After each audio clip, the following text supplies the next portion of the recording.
మంది కవర్లు ఏరుకునే బతాం సార్ మేము. మా కవర్లు ఏరుకుంటేనే మా బతుకు. మేము కవర్ల మీదనే పెళ్లి చేసుకున్నాం. అమ్ముకుంటే 200 100 రూపాయలే. ఊర్లో పాటు పోతే దొంగలు దొంగలు వస్తారు, అన్ని బిందెలు అవి ఎత్తుకోపోతురు అని అంటారు. ఇక్కడ పస్మాల, గుంటూరు, ఆ కవాడిపల్లి, బాచారం, కొత్తలాపురం అవన్నీ తిరిగి బతున్నాం ఈ భూముల మీద. మాకు ఏం లేదు, భూమి లేదా, ఆశ లేదు, ఆడవిక్తి ఆడబోతాం, ఆడవిక్తి అక్కడ వేసుకుంటాం. నేను దిగిన కూడా అలా సరే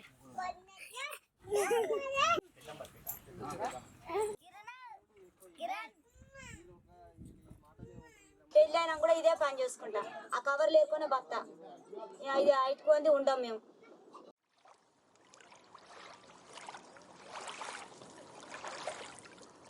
బిందెలు ఎత్తుకవేయడం అంటారు, సర్వలు ఎత్తుకవేయరు అంటారు, దొంగలు అని అంటారు.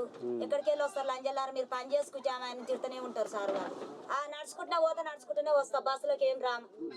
ఇక గుట్టలు అనుకుంటే చెరువు అనుకుంటూ పోతూనే ఉంటాం అన్నిట్లో పోటీ. ఎట్లా పరిస్థితి ఇదే పరిస్థితి మాది. ఈ అడవికి తడబడాలి, అడవికి తడబడాలి. మా గది గిట్టే ఉన్నది. మా భూమి లేవా ఏం లేవు.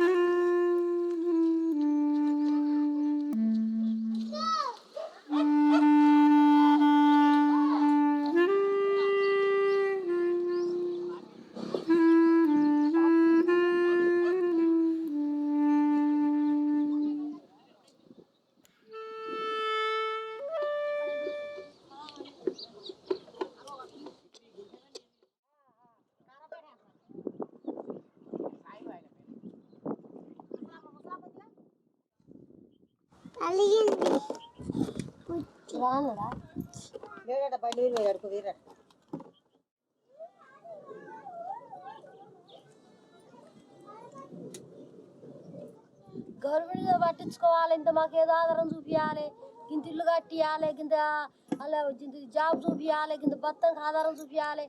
ఎప్పటికి ఇదే బతకాలా మేము?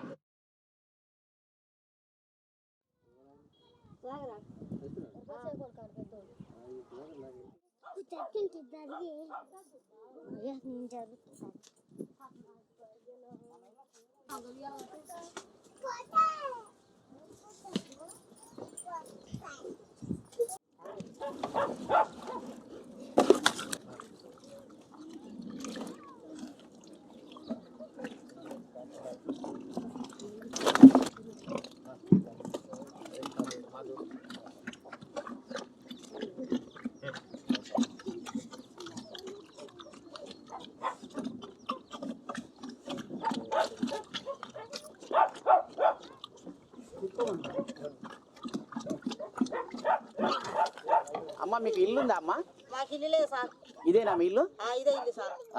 ఎంతమంది పిల్లలు నీకు? నాకా 6 మంది. ఇప్పుడు గవర్నమెంట్ బడిలా బుత్తానే చదువు చెప్తుంది కదా పిల్లలకు. చెప్తే మరి వాళ్ళు ఇంత ఇస్తే మరి వాళ్ళకి కొంచెం పెడితే విసుగు తోలుతాం. మరి వాళ్ళకి లేదు గవర్నమెంట్ మనిషికి 5,000 ఇవ్వండి. గవర్నమెంట్ చేస్తే మాకైతే ఎట్లా మరి వాళ్ళకి ఎట్లా పెట్టాలి? వాళ్ళు పోయేసి స్కూల్ పోయేస్తే ఇప్పుడు మీ పిల్లలు ఏం చేసి తెస్తారు పైసలు?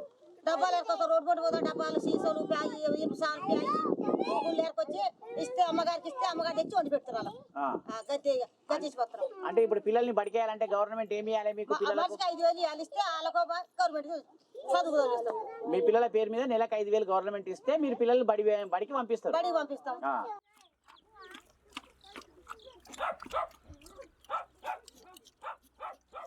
కట్ట పట్టుకుంటాము, పంద కొట్టుకొని పోతాం. ఏడ బావుల చీరలో ఉంటే వాళ్ళతో దెబ్బలు తినాలి, దెంగులు తినాలి, మాటలు పడాలి, కూతలు పడాలి, కాసుకొని తినాలి, బతకాలి.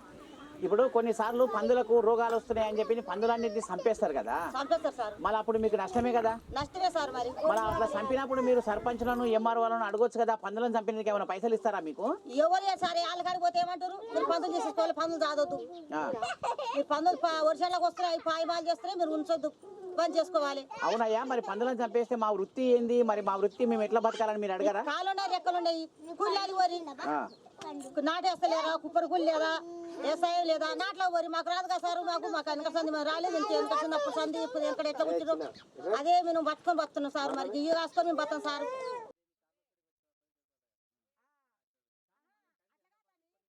డబుల్ బెడ్రూమ్ ఇండ్లు ఇచ్చారు కదా, డబుల్ బెడ్రూమ్ సార్. మీకు ఎవరికి రాలేదా? మాకు ఏడన్నా కొనుక్కుంటే మా వాళ్ళు కొనుక్కొనే కట్టుకురు కానీ గవర్నమెంట్ అయితే మాకు ఇంత ఆహారం చేయలేదు. నీళ్ళు గిట్టలేవా? నీళ్ళు కూడా లేవు. నీళ్ళు కూడా ఇస్తానే తెచ్చుకుని తాగుతాం కొనుక్కొని. కొనుక్కొని తాగు శరీరం దా శరీరం బతురు బట్టలకు గిన్నెలకు అన్నిటికి లోన్ ఇప్పియాలి. ఇంకేమన్నా మిషన్ దుకాణాలు పెట్టియాలి సారు. ఆ. మరి పెట్టిస్తే మా పిల్ల బతారు. మరి వాళ్ళు కూడా మా లెక్క నడకది వాళ్ళు కూడా కూలీలు చేసుకుని బతురు.